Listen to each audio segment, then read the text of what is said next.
近日有人喺 IG Story 上載咗一張相片，相片中可見一名女乘客昏迷瞓咗喺巴士司機座位隔離。其實事源係喺5月19日接近晚上6點，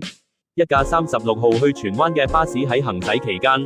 懷疑有路人突然由馬路衝出嚟，司機急剎導致呢名女乘客意外碰撞而倒地昏迷，司機即時報警。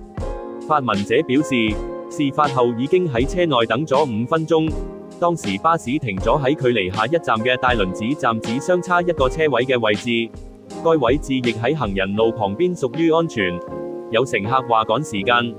要求司機開門先俾乘客落車，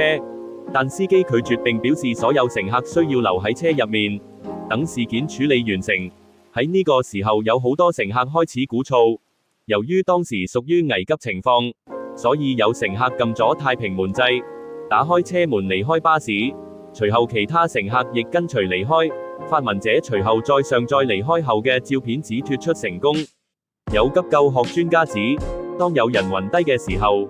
應該盡量唔好圍觀傷者，俾傷者空間同空氣流通。